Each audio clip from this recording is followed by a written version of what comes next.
ಪೈಪ್ಲೈನ ಮತ್ತು ಸೋಸೈಸನ್ ಇದನ್ನು ಬಿಟ್ಟು ಕೂಡ ನಮ್ಮ ರೈತ ಬಾಂಧವರಿಗೆ ಸಾಲ ಬೇರೆ ಬೇರೆ ಬೇಕಾದ್ರೆ ಮತ್ತು ಬೇರೆ ಬ್ಯಾಂಕಿಗೆ ಹೋಗುವಂಥ ಪರಿಸ್ಥಿತಿ ಬರ್ತದೆ. ನಮ್ಮ ಫ್ಯಾಕ್ಟ್ ಸೊಸೈಟಿ ನಮ್ಮ ಎಲ್ಲ ಊರಲ್ಲಿ ಒಂದೊಂದು ಇರೋದ್ರಿಂದ ಮತ್ತು ಈಗಾಗಲೇ ನಮ್ಮ ಜಿಲ್ಲೆಯಲ್ಲಿ ಸುಮಾರು 1200ರಿಂದ 1300 ಹಳ್ಳಿಗಳದಾವೆ. ನಮ್ಮ 110 ಬರೀ ಶಾಖೆಗಳದಾವೆ. ಅಂದರೆ 10% ಕೂಡ ನಾವು ಮುಟ್ಟಿಲ್ಲಿನ. ಆದರೆ ನಮ್ಮ ಫ್ಯಾಕ್ಟ್ ಸೊಸೈಟಿ ಏನು ನಮ್ಮ ಮೆಂಬರ್ ಇದ್ದವ್ರದಾರು ನಮ್ಮ ಬ್ರ್ಯಾಂಚ್ ಅಂತ ತಿಳ್ಕೊಂಡು ಇವ್ರ ಮುಖಾಂತರ ಕೊಟ್ಟರೆ ಪ್ರತಿಯೊಂದು ಊರಿಗೆ ಕೂಡ ಮುಟ್ಟಬೋದು ಅನಿಸ್ತದೆ. ಆ ಪ್ರಕಾರವಾಗಿ ನಮ್ಮ DCC ಬ್ಯಾಂಕ್ ಬ್ರಾಂಚ್ಗಳಲ್ಲಿ ಏನು ನಾವು ಸಾಲ ಕೊಡ್ತಿರ್ತೀವಿ, ಏನು ನಮ್ಮಲ್ಲೇ ಬಡ್ಡಿ ದರ ಅದ ಬಡ್ಡಿ ದರಲ್ಲೇ ನೀವು ಕೂಡ ನಿಮ್ಮ ಸದಸ್ಯರಿಗೆ ನಿಮ್ಮ ಗ್ರಾಹಕರಿಗೆ ಆ ಸಾಲಗಳು ಸೊಸೈಟಿ ಮುಖಾಂತರ ಕೊಡ್ಬೋದು. ಇನ್ನು ಎಲ್ಲಿ 10.5% ಅದ ಸ್ಲೈಡ್ ಪರ್ಸೆಂಟೇಜ್ ಎಲ್ಲಿ 10.5% ಅದ ಅದು 0.5% ಸೊಸೈಟಿಗೆ ಸಿಗ್ತದೆ. 11% ಮೇಲ್ಪಟ್ಟು ಎಲ್ಲಿ ಅದ ಅಲ್ಲಿ 1% ನಿಮ್ಮ ಸೊಸೈಟಿಗೆ ಸಿಗ್ತದೆ. ಉಳಿದು ನಮ್ಮ ಬ್ರ್ಯಾಂಚ್ನಲ್ಲಿ ಯಾವ ಪ್ರಕಾರ ನಾವು ಹೊರಗಡೆ ನಮ್ಮ ಬ್ರ್ಯಾಂಚ್ನಲ್ಲಿ ಲೋನ್ ಕೊಡ್ತಿದ್ದೇವೆ ಅದೇ ಥರ ನೀವು ಮೋಟರ್ ಸೈಕಲ್ ಇರ್ಬೋದು, ಕಾರ್ ಇರ್ಬೋದು, ಗೃಹ ಸಾಲ ಇರ್ಬೋದು, ಮತ್ತು ಇನ್ನು ಮೇಲೆ ಪಗಾರ ಮೇಲಿನ ಸಾಲ ಇರ್ಬೋದು, ಎಲ್ಲ ಸಾಲಗಳನ್ನು ಕೂಡ ನೀವು ಪ್ರಾರಂಭ ಮಾಡ್ಬೋದು. ಅಂದ್ರೆ ನಿಮ್ಗೆ ಅದೊಂದು ಆಶ್ವಾಸನೆ ಕೊಡ್ತಾಯಿತ್ತು. ಯಾರ ಹತ್ತಿರ ಬಂಡವಾಳ ಇಲ್ಲ, ಯಾರು ಈ ಬಡ್ಡಿ ದರದಾಗ ತೊಗೊಳ್ತಾರೋ ಅದನ್ನು ಟ್ಯಾಕ್ಸ್ ಮುಖಾಂತರ ನೀವು ನಾಳಿಂದನೇ ಪ್ರಾರಂಭ ಮಾಡ್ಬೋದು. ಇವತ್ತು ಅದು ಕೂಡ ಒಂದು ಉದ್ಘಾಟನೆ ಮಾಡಿ. ಅಂದರೆ ಇವತ್ತು DCC ಬ್ಯಾಂಕ್ ಕೂಡ ಒಂದು ದುಡಿಯೋ ಬಂಡವಾಳ ಹೆಚ್ಚನ್ನು ಮಾಡಿ ನೀವು ಕೊಡುವಂಥ ಯೋಜನೆ. ನಿಮಗೂ ಕೂಡ 1% ಸಿಗೋದ್ರಿಂದ ಅಲ್ಲಿ ಇನ್ಕಮ್ ಆಗ್ತದೆ, ಅಥವಾ ಸೊಸೈಟಿ ಸೆಕ್ರೆಟರಿಗಳಿಗೆ ಸ್ಟಾಕ್ ಇಡುವಂಥ ಕೆಲಸ ಕೂಡ ಸಿಕ್ಕಂಗೆ ಆಗ್ತದೆ. ಇನ್ನು 2ನೇ ಸ್ಕೀಮ್ ಅಂದ್ರೆ ನಮ್ಮ ಇರ್ತಕ್ಕಂಥ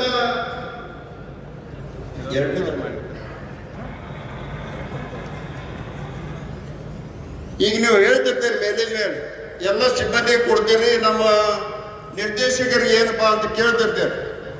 ಇವತ್ತು ನಮ್ಮ ಫ್ಯಾಕ್ಟ್ ಸೊಸೈಟಿ ನಿರ್ದೇಶಕರಿರ್ಬೋದು ಮತ್ತು ಸಿಬ್ಬಂದಿ ವರ್ಗದವ್ರು, ಅಂದರೆ ಸೆಕ್ರೆಟರಿ ಮತ್ತು ಅದನ್ನ ಇರ್ತಕ್ಕಂಥ ಸಿಬ್ಬಂದಿ ವರ್ಗದವ್ರು ಇದೇ ಸಾಲವನ್ನು ನಮ್ಮ ಬ್ರ್ಯಾಂಚ್ನಾಗ ತಗೊಂಡ್ರೆ ಅವ್ರಿಗೆ ನಾವು ಹೊರಗಿನವ್ರಿಗೆ ಏನು ಅಂತ ಗ್ರಾಹಕರಿಗೆ ನಾವು ಪರ್ಸೆಂಟೇಜ್ ಹಚ್ತೇವೆ, ಅದರಲ್ಲಿ 1% ರಿಬೇಟ್ ಕೊಡುವಂಥದ್ದು ಕೂಡ ವಿಚಾರ ಮಾಡಿದೆವು ನಾವು.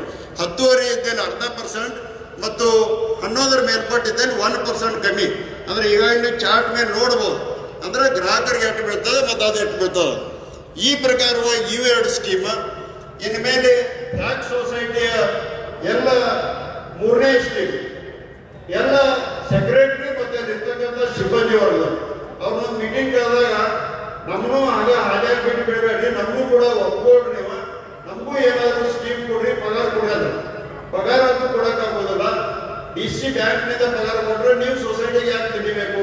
ಈ ಪ್ರಕಾರ ನಾವು ಏನಾದರೂ ಸವಲತ್ತು ಕೊಟ್ಟರೆ ಆ ಸೊಸೈಟಿ ಲಾಭದಲ್ಲಿ ಬಂದ್ರೆ ಆ ಸೊಸೈಟಿ ಟರ್ಮ್ ಪ್ರಕಾರ ಅಲ್ಲೇ ನಿರ್ದೇಶಕರಿಗೆ ಪಗಾರ ಕೊಡ್ತಾರೆ. ನಾವು ಸ್ವಲ್ಪ ಮಟ್ಟಿಗೆ ಫೆಸಿಲಿಟಿ ಕೊಡ್ಬೋದು ಅಂತ ಹೇಳಿದ್ದೆವು. ಅದೇ ಪ್ರಕಾರ ಇವತ್ತು ನಮ್ಮ ಒಕ್ಕೂಟದ ಕಾರ್ಮಿಕ ಒಕ್ಕೂಟದ ಅಧ್ಯಕ್ಷರು ಹೇಳಿದ ಪ್ರಕಾರ 33% ಕೊಡೋದಿತ್ತು. ಆದರೆ ನಮ್ಮ ಎಲ್ಲ ನಿರ್ದೇಶಕರು ನಾನು ಮೀಟಿಂಗ್ದಾಗ ಇಟ್ಟಾಗ 33% ಯಾಕೆ 1 ಲಕ್ಷ ಮಟ್ಟ ಕೊಡೋದು, ಆದರೂ 1,05,000 ನಾವು DCC ಬ್ಯಾಂಕ್ ವತಿಯಿಂದ ಕಟ್ಟಿದ್ದೆವು. 70 ಲಕ್ಷ 35 ಲಕ್ಷ ಸೊಸೈಟಿಯವರು, 35 ಲಕ್ಷ ಸಿಬ್ಬಂದಿಯವರು ಅದು ಕೊಟ್ಟಿದ್ದಾರೆ. ಈ ಪ್ರಕಾರವಾಗಿ 1,75,00,000ದಲ್ಲಿ ಇವತ್ತು ಸಿಬ್ಬಂದಿ ಕಾರ್ಯದರ್ಶಿ ಮತ್ತು ಸಿಬ್ಬಂದಿ ಅಂದರೆ 2,800 ಮಂದಿ ಅಲ್ಲ, ಅವರು ಮತ್ತು ಅವ್ರ ಕುಟುಂಬದವರು ಅಂದರೆ ಗಂಡ ಹೆಂಡತಿ ಇಬ್ಬರು ಮಕ್ಕಳು ಅವರಿಗೂ 1 ಲಕ್ಷ ಒಂದು ಹೆಲ್ತ್ ಇನ್ಶೂರೆನ್ಸ್ ಏನೇ ಆದರೂ ಕೂಡ ಅವರು ಕ್ಯಾಶ್ಲೆಸ್ ಯಾವುದೇ ಹಾಸ್ಪಿಟಲ್ ತಗೋಬಹುದು. ಅವ್ರ ಊರಿನ ಹಾಸ್ಪಿಟಲ್ ಇರ್ತಕ್ಕಂಥ ಎಂಪೇನಲ್ ನಮ್ಮ ಕಂಪ್ನಿಗೆ ಆಗಿದ್ದಿಲ್ಲ ಅಂದ್ರೆ ಆ ಹೆಸರು ಕೊಟ್ಟ ನಂತರ ಅದು ಎಂಪೇನಲ್ ಮಾಡಿ ಅದು ಕೂಡ ಸವಲತ್ತು ಸಿಗುವಂಥ ಕಾರ್ಯಕ್ರಮ ಮಾಡ್ತೀವಿ. ಅದೇ ಪ್ರಕಾರ ಇವತ್ತು ಲೈಫ್ ಇನ್ಶೂರೆನ್ಸ್ ಏನಾದರೂ ಆಕಸ್ಮಿಕ ಅವ್ರಿಗೆ ಆದ್ರೆ ಅವ್ರ ವಾರಸದವರಿಗೆ 5 ಲಕ್ಷ ಸಿಗುವಂಥದ್ದು. ಆಮೇಲೆ ಆಕ್ಸಿಡೆಂಟಲ್ಲಿ ಡೆತ್ ಆದ್ರೆ 15 ಲಕ್ಷ ಸಿಗಬೇಕು. ಈ ಪ್ರಕಾರವಾಗಿ ಈ 3 ಸ್ಕೀಮ್ಗಳನ್ನು ನಮ್ಮ ಇರ್ತಕ್ಕಂಥ ಕಾರ್ಯದರ್ಶಿ ಮತ್ತು ಸಿಬ್ಬಂದಿಯವರು ಇನ್ನು ಮೇಲೆ ನೀವು ಎಲ್ಲ ನಿರ್ದೇಶಕರು ಬಂದಿದ್ದೀರಿ. ಇವತ್ತು ಬರೀ ಕಾರ್ಯದರ್ಶಿ ಸೇರಿ ನೋಡೋದು ನಮ್ಮ ನಿರ್ದೇಶಕರಿಗೆ ಏನಪ್ಪ ಅಂತ ಅನ್ಬೋದು. ಅದು ಮುಂದಿನ ದಿನಮಾನದಲ್ಲಿ ವಿಚಾರ ಮಾಡೋತಾನೆ. ಯಾಕಂದರೆ ಬರೀ ಈಗ 4 ತಿಂಗಳಾಗ್ಯದ. ಮಾರ್ಚ್ ಮಟ್ಟ ಯಾವ ಪ್ರಕಾರ ಬ್ಯಾಲೆನ್ಸ್ ಶೀಟ್ ಆಗ್ತದೆ, ಏನಾಗ್ತದೆ ನಾವೆಲ್ಲರೂ ಕೂಡ ಅಭ್ಯಾಸ ಮಾಡೋನು, ಹೆಚ್ಚಿನ ಒಂದು ಲಾಭವನ್ನು ಗಳಿಸೋನು. ಮತ್ತು ಅದು ಲಾಭದಲ್ಲಿ ಗಳಿಸಿದ ನಂತರ ಇವನ್ ನಮ್ಮ ಎಲ್ಲ ನಿರ್ದೇಶಕರು ಕೂಡ ಒಂದು ಪೆನ್ಷನ್ ಯೋಜನೆ ಇರ್ಬೋದು ಅಥವಾ ಇರ್ತಕ್ಕಂಥ ಇನ್ಶೂರೆನ್ಸ್ ಯೋಜನೆ ಇರ್ಬೋದು, ಯಾಕಂದ್ರೆ ನಾವು ಬೀರೇಶ್ವರನಲ್ಲಿ ಮಾಡಿದಾಗ ಒಂದು ಅನುಭವಕ್ಕೆ ಬಂತು. ಏನು ನಾವು 20 ವರ್ಷದಿಂದ ಇನ್ಶೂರೆನ್ಸ್ ಮಾಡ್ತಿದ್ದೆವು, ಈಗ ನನಗೆ 63 ವರ್ಷ ಅದ, ನಮ್ಮ ನಿರ್ದೇಶಕರು ಕೂಡ ಎಲ್ಲರೂ 60 ವರ್ಷ ಮ್ಯಾಗಿನವ್ರು ಅದು. 60 ವರ್ಷ ಮ್ಯಾಗ ಹೋದ್ರೆ ಇನ್ಶೂರೆನ್ಸ್ ಯಾರೂ ಕೊಡೋದಿಲ್ಲ. ಆದ ಕಾರಣ ನಾವು ಫಂಡ್ ಕ್ರಿಯೇಟ್ ಮಾಡಿ ನಾವು ಯಾವ ಪ್ರಕಾರ ಬೀರೇಶ್ವರನಲ್ಲಿ ಕೊಡ್ತಾ ಇದ್ದೆವು ಆ ಪ್ರಕಾರ ಒಂದು ಹೆಚ್ಚಿನ ಲಾಭ ಆದ ನಂತರ ಆ ಲಾಭದ ಕೆಲವೊಂದು ಅಂಶವನ್ನು ನಾವು ರಿಸರ್ವ್ ಫಂಡಾಗಿ ಇಟ್ಟರೆ ಇವತ್ತು 60% ಮುಗಿದ ನಂತರ 60 ಏಜ್ ಮುಗಿದ ನಮ್ಮ ಇವನ್ನ ನಿರ್ದೇಶಕರು ಕೂಡ ಸ್ಕೀಮನ್ನು ನಾವು ಅಳವಡಿಸ್ಬೋದು. ಅದನ್ನು ಕೂಡ ಸ್ವಲ್ಪ ಟೈಮ್ ಕೊಡ್ರಿ ಅಂತ ಹೇಳ್ತೇನೆ ನಾನು. ಯಾಕಂದ್ರೆ ಬರೀ ಈಗ ಹೇಳಿದ ಪ್ರಕಾರ 4 ತಿಂಗಳಾಗ್ಯದ, 4ನೇ ತಿಂಗಳು ನಡೆದದ. ಈಗ ಮಾರ್ಚ್ವರೆಗೆ ನಮ್ಮ ಹೊಸ ಮಂಡಳಿ ಬರೀ 5 ತಿಂಗಳಾಗ್ತದೆ. 5 ತಿಂಗಳಲ್ಲಿ ನಾವು ಏನು ಕಮಾಲ್ ಮಾಡೋಕ್ಕೆ ತೋರ್ಸೋಕ್ಕೆ ಸಾಧ್ಯ ಇಲ್ಲ.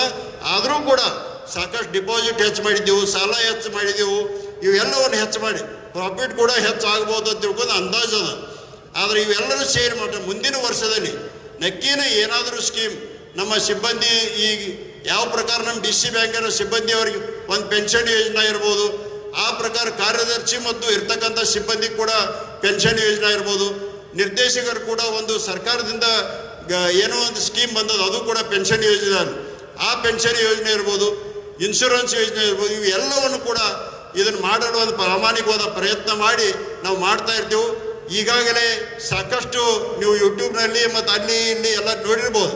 ನಾವು ಪ್ರೆಸ್ ಮೀಟ್ ಮಾಡಿದ ನಂತರ ಏನೇನೋ ಅದಕ್ಕೆ ಬಂತು, ಅಂದರೆ ಖರೆ ಇದ್ದದ್ದು ಹೇಳಕ್ಕೆ ಹೋಗೋಣ ಅದು ಮೈ ಮ್ಯಾಗ ಮುರ್ಕೊಂಡು ಬಿತ್ತತ್ತ. ಆದ ಕಾರಣ ಅದನ್ನು ನಾನು ಮೊನ್ನೆ ಕೂಡ ರಾಮದುರ್ಗ ಒಂದು ಸಭೆಯಲ್ಲಿ ಹೇಳಿನ, ಅವತ್ತು ಬರೀ ರಾಮದುರ್ಗ ತಾಲೂಕಿನವ್ರು ಹೇಳ್ತಾರೆ. ಆದರೆ ರೈತರಿಗೆ ಯಾವುದೋ ದ್ರೋಹ ಮಾಡಬೇಕು, ರೈತರಿಗೆ ಯಾವಾಗ ಅನ್ಯಾಯ ಮಾಡಬೇಕು, ರೈತರಿಗೆ ಏನಾದರೂ ಕಮ್ಮಿ ಮಾಡೋಕ್ಕಂತ ನಮ್ಮ ಎಲ್ಲ ನಿರ್ದೇಶಕ ಮಂಡಳಿಗಳು ಯಾವುದೂ ಒಂದು ಭಾವನೆ ಇಲ್ಲ. ರೈತರಿಗೆ ಯಾವಾಗಿದ್ರೂ ಕೂಡ ಹೆಚ್ಚಿನ ಸಾಲ ಕೊಡಬೇಕು. ಈಗಾಗಲೇ 40,000 ಇದ್ದದ್ದು ನೀವು 80,000 ಮಾಡಿರಿ, 1 ಲಕ್ಷ ಮಾಡಿರಿ ಅಂತ ನಿಮ್ಮ ಬೇಡಿಕೆ ಇದ್ದದ. ಅದನ್ನು ಕೂಡ ನಾವು ವಿಚಾರ ಮಾಡಿ ಎಷ್ಟು ಹೆಚ್ಚು ಮಾಡ್ಬೋದಪ್ಪ ಅಂತ ಅನ್ನೋದು ಮಾರ್ಚ್ ನಂತರ ನಾವು ಅದನ್ನು ವಿಚಾರ ಮಾಡ್ಬೋದು. ಈಗಾಗಲೇ ಡಿಸ್ಟ್ರಿಕ್ಟ್ ಒಂದು ಟೆಕ್ನಿಕಲ್ ಕಮಿಟಿ ಇರ್ಬೋದು, DC ಅಧ್ಯಕ್ಷ ಕೆಳಗಡೆ ಇರ್ತದೆ. ಆಮೇಲೆ ನಮ್ಮ ಇರ್ತಕ್ಕಂಥ ಸ್ಟೇಟ್ ಟೆಕ್ನಿಕಲ್ ಕಮಿಟಿ ಇರ್ಬೋದು, ಅದು ಕೂಡ ಇನ್ನೂವರೆಗೆ ಯಾವುದೂ ಕಮಿಟಿ ಆಗಿಲ್ಲ. ಆ ಕಮಿಟಿ ಆದ ನಂತರ ಕಮಿಟಿಯವ್ರಿಗೆ ಕನ್ವಿನ್ಸ್ ಮಾಡಿ ಈ ಕಬ್ಬಿಗೆ ಒಂದು 40,000 ಅಂದ್ರೆ ನಾವಿಲ್ಲಿ ಬೆಳಗಾವಿ ಜಿಲ್ಲೆಯಲ್ಲಿ ಬಹುತೇಕ 100ಕ್ಕೆ 100 ಯಾವುದೇ ಬೆಳೆ ಇದ್ದರೂ ಕೂಡ ಕಬ್ಬದ ತಿಳ್ಕೊಂಡ ಕೊಡ್ತೇವೆ. ಅವ್ರು ನಾರ್ಮ್ಸ್ ಪ್ರಕಾರ ಹೋದ್ರೆ ಬೇರೆ ಬೇರೆ ಬೆಳೆಗೆ ಬೇರೆ ಬೇರೆ ಆಗ್ತದೆ, ಮತ್ತು ಲವಣಿಗೆ ಬೇರೆ ಆಗ್ತದೆ, ಕೊಡವಿಗೆ ಬೇರೆ ಆಗ್ತದೆ, ನಿಡುವಿಗೆ ಬೇರೆ ಆಗ್ತದೆ. ಆದ್ರೆ ಒಂದೇ ಒಂದು ಕೊಡ್ತಿರ್ತೀವಿ. ಆದರೆ ರೈತರು ಕೂಡ ಅನುಕೂಲ ಆಗಿದೆ. ಅಂದರೆ ಇದೆಲ್ಲ ಮಾಡೋದ್ರಿಂದ ನಮ್ಮ ಡಿಪಾಸಿಟ್ ಹೆಚ್ಚು ಮಾಡೋದು ಅಥವಾ ಬೇರೆ ಕಡೆಯಿಂದ ಸಾಲ ತಗೋದು, ಬೇರೆ ಕಡೆಯಿಂದ ಪ್ರಾಫಿಟ್ ತರೋದು ಅಂದ್ರೆ ಎಲ್ಲರೂ ತೊಗೊಂಡು ಹೋಗ್ತೀವಲ್ಲ, ಅದನ್ನು ಮತ್ತು ರೈತ ಬಾಂಧವರಿಗೆ ಮತ್ತು ಫ್ಯಾಕ್ಟ್ ಸೊಸೈಟಿಗೆ ಹಂಚತಕ್ಕಂಥ ಕೆಲಸ ಕಾರ್ಯ. ಆದ ಕಾರಣ ಹೆಚ್ಚಿನ ಎಷ್ಟು ಲಾಭ ಮಾಡ್ತೀವಿ ಅಷ್ಟು ನಾವು ಸವಲತ್ತುಗಳನ್ನು ಕೊಡ್ಬೋದು, ಅಷ್ಟು ಯೋಜನೆಗಳನ್ನು ಕೊಡ್ಬೋದು. ಈಗಾಗಲೇ ಈ 3 ಯೋಜನೆಗಳು ನೀವು ಒಳ್ಳೆಯ ದೃಷ್ಟಿಯಿಂದ ಉಪಯೋಗ ಮಾಡಿದ್ರೆ ನಿಮ್ಮ ಸಂಘ ಸಂಸ್ಥೆ ಕೂಡ ಲಾಭವಾಗ್ತದೆ, ಈ DC ಬ್ಯಾಂಕ್ ಕೂಡ ಲಾಭ ಆಗ್ತದೆ. ಆದರೆ ನಿಮ್ಮ ಸಹಕಾರ ಇದ್ರೆ ನೀವೇನು ಒಂದು ಟ್ಯಾಕ್ಸ್ ಸೊಸೈಟಿ ಅದಾವಪ್ಪ, ನಮ್ಮ DC ಬ್ಯಾಂಕನ್ನು ನಾವು ಬೇರೆ ನೀವು ಬೇರೆ ತಿಳ್ಕೊಳ್ಳೋದಲ್ಲ. ಇವತ್ತು ಎಪೆಕ್ಸ್ ಬಾಡಿ ನಮ್ಮ ಫೆಡರಲ್ ಬಾಡಿ ಅದ, DC ಬ್ಯಾಂಕ್ ಪ್ರತ್ಯೇಕ ಜಿಲ್ಲೆಗಳಲ್ಲಿ DC ಬ್ಯಾಂಕ್ ಅದ, DC ಬ್ಯಾಂಕ್ ಕೆಳಗಡೆ ನಮ್ಮ ಫ್ಯಾಕ್ಸ್ ಸೊಸೈಟಿ ಅದ, ಸೊಸೈಟಿಗೆ ಎಲ್ಲ ರೈತರ ಮೆಂಬರ್ ಅದ. ಈ ಪ್ರಕಾರ ಇದೊಂದು ಚೈನ ಇದ್ದಂಗೆ ಅದ. ಇವರೆಲ್ಲರೂ ಸೇರಿ ಒಂದಾಗಿ ಒಳ್ಳೆ ರೀತಿಯಿಂದ ಕೆಲಸ ಕಾರ್ಯ ಮಾಡೋದಾದ್ರೆ ನೆಕ್ಕಿನ ಮುಂದಿನ ದಿನಮಾನದಲ್ಲಿ ಇವತ್ತು ಏನು ಒಂದು ಬೆಳಗಾವಿ ಜಿಲ್ಲಾ DCC ಬ್ಯಾಂಕ್ ನಾವು ಇವತ್ತು 3 ಸ್ಕೀಮ್ಗಳನ್ನು ಮಾಡಿದೆವು. ಇದನ್ನು ನಾನು ಇಷ್ಟ ಹೇಳ್ತೇನೆ, ಇದು ಮೊಟ್ಟ ಮೊದಲನೇದು ದೇಶದಲ್ಲಿ ಈ ಸ್ಕೀಮ್ ಯಾರು ಅಳವಡಿಸಿದ ಅದು ಬೆಳಗಾವಿ DC ಬ್ಯಾಂಕ್ ಅಂತ ನಮ್ಗೆ ಹೆಮ್ಮೆಯಿಂದ ಹೇಳ್ಬೋದು. ಇದ್ರ ಮುಂದಿನ ದಿನಮಾನದಲ್ಲಿ ಈ ಸ್ಕೀಮ್ಗಳನ್ನು ದೇಶದಾದ್ಯಂತ ಎಲ್ಲರೂ ಕೂಡ ಇದನ್ನು ಅಳವಡಿಸ್ಬೋದು. ಯಾಕಂದರೆ ಇವತ್ತು ನಮ್ಮ ರಾಷ್ಟ್ರೀಯ ಸಹಕಾರಿ ಮಂತ್ರಿಗಳು ಅಮಿತ್ ಶಾ ಅವರು ಬಂದ ನಂತರ ಇವತ್ತು ಫ್ಯಾಕ್ಸ್ ಸಹಕಾರಿ ಮಂತ್ರಿಗಳಾದ ನಂತರ ಹೊಸ ಕಾಯ್ದೆ ಕಾನೂನು ಮಾಡಿ ಇವತ್ತು ಫ್ಯಾಕ್ಸ್ ಸೊಸೈಟಿ ಮಲ್ಟಿಪರ್ಪಸ್ ವಿವಿಧ ಉದ್ದೇಶ ಅಂತ ಒಂದು ಟ್ಯಾಗನ್ನು ಕೊಟ್ಟು ಎಲ್ಲ ವ್ಯವಹಾರವನ್ನು ಮಾಡಬೇಕು. ಯಾಕಂದ್ರೆ ಅವ್ರು ಬರೀ ರೇಷನ್ ಮಾಡಬೇಕು, ಸಾಲ ಕೊಡಬೇಕು ಅಷ್ಟೇ ಅಲ್ಲ, ಅವ್ರ ಮುಖಾಂತರ ನಮ್ಮ ಎಲ್ಲ ವ್ಯವಹಾರಗಳನ್ನಂದ್ರೆ ಇವತ್ತು ಅವ್ರ ಗ್ಯಾಸ್ ಏಜೆನ್ಸಿ ತೊಗೊಳ್ಬೋದು, ರೋಡ್ ಕಾಂಟ್ರಾಕ್ಟ್ ತೊಗೋಬೋದು, ಅಥವಾ ನಮ್ಮ ಇರ್ತಕ್ಕಂಥ ಯಾವುದೇ ಕೆಲಸ ಕಾರ್ಯಗಳನ್ನ ಸರ್ಕಾರದಿಂದ ಇದ್ದರೆ ಅವ್ರು ಮಾಡ್ಬೋದು ಅಂತ ತಿಳ್ಕೊಂಡು ಒಂದು ಈಗಾಗಲೇ ಪರ್ಮಿಷನ್ ಕೊಟ್ಟಿದ್ದಾರೆ. ಯಾರು ನಮ್ಮ ಪರ್ಮಿಷನ್ ಇಲ್ಲಪ್ಪ ನಮ್ಮ ಬಾಯ್ಲಾದಾಗಿಲ್ಲ ಅನ್ನೋದ ಕಾರಣ ಇಲ್ಲ, ಯಾರು ಬೇಕಾದವ್ರು ಏನು ಬೇಕಾದ್ರೆ ಕೆಲಸ ಮಾಡ್ಬೋದು ಈ ಪ್ರಕಾರವಾಗಿ ಕೊಟ್ಟಿದ್ದಾರೆ. ಆ ಪ್ರಕಾರ ನಾವು DC ಬ್ಯಾಂಕ್ದವ್ರು ಕೂಡ ಎಷ್ಟು ಸಹಕಾರಿ ಸಂಘದವ್ರು ಸಹಕಾರ ಬೇಕು ಅಷ್ಟು ಸಹಕಾರ ಮಾಡ್ಲಿಕ್ಕೆ ತಯಾರದೆವು. ಆದ ಕಾರಣ ಎಲ್ಲರೂ ಕೂಡ ಇವತ್ತು ಸಹಕಾರಿಯಾಗಿ ಇವತ್ತೇನು ವರ್ಷಕ್ಕೆ ಒಮ್ಮೆ ಬಾಗಿಲ ತೆಗೆದಿರೋದನ್ನು ಬಿಟ್ಟು ದಿವಸ ಸೆಕ್ರೆಟರಿಗಳು ಕೂಡ ಕಾರ್ಯದರ್ಶಿಗಳು ಕೂಡ ನಾನು ಒಂದು ವಿನಂತಿ ಮಾಡ್ತೇನೆ, ನಮ್ಮ ಎಲ್ಲ ನಿರ್ದೇಶಕರು ಕೂಡ ಈಗ ಯಾವ ಪ್ರಕಾರ ನಮಗೆ ಸಹಕಾರವನ್ನು ನಮ್ಮ DC ಬ್ಯಾಂಕಿನ ನಿರ್ದೇಶಕರು ಕೊಡ್ತಾ ಇದ್ದಾರೆ, ಇವರು ಕೂಡ ಒಂದೊಂದು ಸೊಸೈಟಿಯಿಂದ ರಿಪ್ರೆಸೆಂಟೇಷನ್ ಬಂದವರು, ಇವರು ಕೂಡ ಒಂದೊಂದು ಅಧ್ಯಕ್ಷರಲ್ಲಿ ನಿರ್ದೇಶಕರಾಗಿದ್ದಾರೆ. ಆದರೆ ನೀವು ಅದನ್ನು ಒಳ್ಳೆಯ ರೀತಿಯಿಂದ ತಗೊಂಡು ಒಳ್ಳೆಯ ಕೆಲಸ ಕಾರ್ಯಗಳನ್ನು ಆ ಕಾರ್ಯದರ್ಶಿಗಳು ಮಾಡಿದ್ರೆ ಆ ಸಂಘಕ್ಕಾಗಲಿ, ಆ ಊರಿಗಾಗಲಿ, ಆ ರೈತ ಬಾಂಧವರಿಗಾಗಲಿ ಒಳ್ಳೆಯದಾಗ್ತದೆ. ಅದಕ್ಕೆ ಮುಂದಿನ ದಿನಮಾನದಲ್ಲಿ ಕೂಡ ಈ ಒಂದು ಸಹಕಾರವನ್ನು ಮಾಡಬೇಕು. ಮತ್ತೊಮ್ಮೆ ನಾನು ನಮ್ಮ ಈ ಒಂದು ಎಲ್ಲ ನಮ್ಮ ಸಂಘದ ಉಸ್ತುವಾರಿಗಳಿಗೆ ಮತ್ತು ಇರ್ತಕ್ಕಂಥ ನಿರ್ದೇಶಕರು ಆರಿಸ್ಕೊಂಡು ಇವತ್ತು ಈ ಒಂದು ಅಧಿಕಾರಕ್ಕೆ ಬರಲು ಮಾಡಿದಂಥ ಉಸ್ತುವಾರಿ ಸಚಿವ ಸತೀಶ್ ಜಾರಕಿಹೊಳಿ ಅವರಿಗೂ ಬಾಲಚಂದ್ರ ಜಾರಕಿಹೊಳಿಗೂ ಒಂದು ವಂದನೆಗಳು ಹೇಳಿ, ತಮಗೂ ಕೂಡ ಮುಂದಿನ ದಿನಮಾನದಲ್ಲಿ ಇದೇ ಪ್ರಕಾರ ಸಹಕಾರ ಇಲ್ಲ ಅಂತ ಕೇಳ್ಕೊಂಡು ತಮಗೂ ಕೂಡ ಒಂದಿಷ್ಟು ನಾನು 4 ಮಾತು ಮುಗಿಸ್ತೇನೆ. ನಮಸ್ಕಾರಗಳು. ಎಲ್ಲ ದೇಶಗಳಿಗೆ ಇರದ ಹಿರಿಮೆ ಭಾರತಕ್ಕಿದೆ, ಎಲ್ಲ ರಾಜ್ಯಗಳಿಗೆ ಇರದ ಹಿರಿಮೆ ಕರ್ನಾಟಕಕ್ಕಿದೆ, ಎಲ್ಲ ಭಾಷೆಗಳಿಗೆ ಇರದಂತಹ ಹಿರಿಮೆ ಕನ್ನಡಕ್ಕಿದೆ, ಎಲ್ಲ BDCCಗಳಿಗೆ ಇರದಂತಹ ಹಿರಿಮೆ ಇಂದು ನಮ್ಮ ಬೆಳಗಾವಿ DC ಬ್ಯಾಂಕಿಗಿದೆ ಎನ್ನುವಂಥ ತಾತ್ಪರ್ಯದಲ್ಲಿ ತಮ್ಮ ಮಾತನ್ನು ಹೇಳ್ತಾ, ವೇದಿಕೆ ನಮ್ಮದು, ಸೇವೆ ನಿಮ್ಮದು, ಸಂಪನ್ಮೂಲಗಳೆಲ್ಲವೂ ನಿಮ್ಮವು ಎನ್ನುವಂಥ ತಾತ್ಪರ್ಯದಲ್ಲಿ ತಮ್ಮ ಮಾತನ್ನು ಹಂಚಿಕೊಂಡಿರುವಂತಹ BDCC ಬ್ಯಾಂಕ್ ಅಧ್ಯಕ್ಷರಾದ ಶ್ರೀಯುತ ಅಣ್ಣಾ ಸಾಹೇಬಣ್ಣ ಜೊಲ್ಲೆರವರಿಗೆ ತುಂಬ ಹೃದಯದ ವಂದನೆಗಳನ್ನು ಸಲ್ಲಿಸ್ತಾ, ಇನ್ನು ಮುಂದೆ ಕಾರ್ಯಕ್ರಮದ ಕೊನೆಯ ಘಟ್ಟ ವಂದನಾರ್ಪಣೆ. ಆ ವಂದನಾರ್ಪಣೆಯನ್ನು